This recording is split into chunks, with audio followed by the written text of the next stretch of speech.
சத்தியத்தை பேசும் சம்பவங்கள். தேவனுக்கு மகிமை உண்டாவதாக. இந்த சம்பவத்தில் கூட இன்றைக்கி ஒரு காரியத்தை நம்ம கற்றுக்கொள்ளலாம். தேவனுடைய சமூகத்தில் நாம் ஆண்டவருடைய கோபத்தை கூட தணிக்கிறவங்களாக இருக்கலாம். தேவ சமூகம் நமக்கு சரியானதாக தேவன் அங்கீகரிக்கிற ஒரு காரியமாக கூட இருக்கலாம்.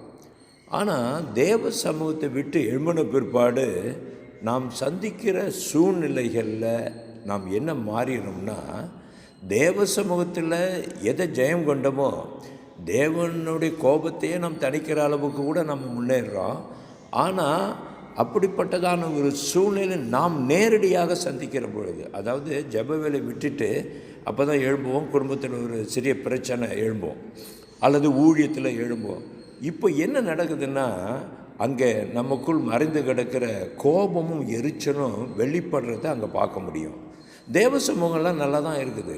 ஆனால் ப்ராக்டிக்கலாக ஒரு நெருக்கமான ஒரு எரிச்சலை உண்டாக்குகிற ஒரு சூழ்நிலையில் கடந்து போகும்போது சமாதானமாக நம்ம கடந்து போகிறதில்ல. அங்கே நம்முடைய கனிகளை இழந்துடுறோம். ஆவிக்குரிய சந்தோஷம், சமாதானத்தை நம்ம இழந்து ஆவிக்குரிய கனியை முற்றிலும் இழந்தவங்களாக நம்முடைய சுய ரூபம், ஜென்ம சுபாவம் அங்கே வெளிப்படுது. மோசை கூட பாருங்களேன், தேவனுடைய கோபத்தை தணிச்சிட்டாரு. அவங்க தேவனே பரிதாபப்படுற அளவுக்கு அவருடைய கோபத்தை தணிக்க முடியாது நிற்கிறார். ஆனால் சூழ்நிலையை பார்க்கும்பொழுது அவர் அங்கே டென்ஷன் ஆகிறார். நம்முடைய வாழ்க்கையில் இப்படி இருக்கு இல்லையா? இதுக்கு சில மருந்துகளை நம்ம எடுக்கிறது நல்லது. மருந்தும் தண்ணியை நம்ம பிரிச்சிட முடியாது. மருந்தை நான் வேதவசனமாகவும் தண்ணியை ஜெபமாகவும் நான் உங்களுக்கு சொல்கிறேன். பொல்லாதவர்கள் குறித்து எரிச்சல் வரும்போது நாம் எடுக்க வேண்டிய ஒரு மருந்து இருக்குது. அது என்னென்னா சங்கீதம் 37. இந்த பொல்லாதவர்கள் குறித்தே நம்ம பொல்லாதவர்கள் குறித்தே எரிச்சல் படக்கூடாது. அப்போ நம்மளோட குடும்பத்தில் வாழுகிறவங்க குறித்து எப்படி எரிச்சல் பட முடியும்? ஊழியத்தில் எப்படி எரிச்சல் பட முடியும்? கவனிங்க, பொல்லாதவர்கள் குறித்து உங்களுக்கு எரிச்சல் இருக்கா? இப்போது சங்கீதம் 37 உட்கொண்டு தண்ணி குடிங்க, அதாவது ஜெபம் பண்ணுவோம்.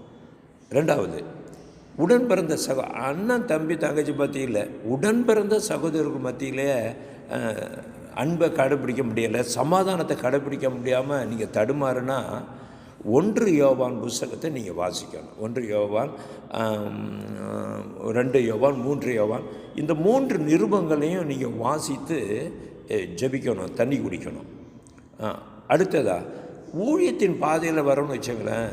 ஊழியத்தின் பாதையில் வரும்போது கண்டிப்பாக என்ன செய்யணும்னா, 1 கொரிந்தியர் 13வது அதிகாரம், 1 கொரிந்தியர் 13ஆம் அதிகாரத்தை நம்ம உட்கொண்டு தண்ணி குடிக்கணும். அதை வாசிச்சுட்டு தான் நம்ம ஃபுல்ஃபிட்டுக்கே போகணும், பிரசங்கம் பண்ணத்துக்கு போகணும். இப்படி இந்த காரியங்களை நாம் உட்கொண்டு ஜெபித்து கிறிஸ்துவின் சாயலை காத்துக்கொள்வோமானால் தேவையில்லாமல் கர்த்தருடைய கிருபையை உடைச்சி போட்டுற மாட்டோம். அதை நம்ம காத்துக்கொள்வோம். கிருபை மேல் கிருபையை அடைந்து கிருபையை சார்ந்து இரக்கத்தை பெற்றுக்கொண்டு நாம் கழுகுகளைப் போல செட்டைகளை எடுத்து உயர எழும்புவோம். சூழ்நிலைகள் நம்ம கெடுத்துட முடியாது. பாருங்கள், ஒன்று தெரியுமா உங்களுக்கு?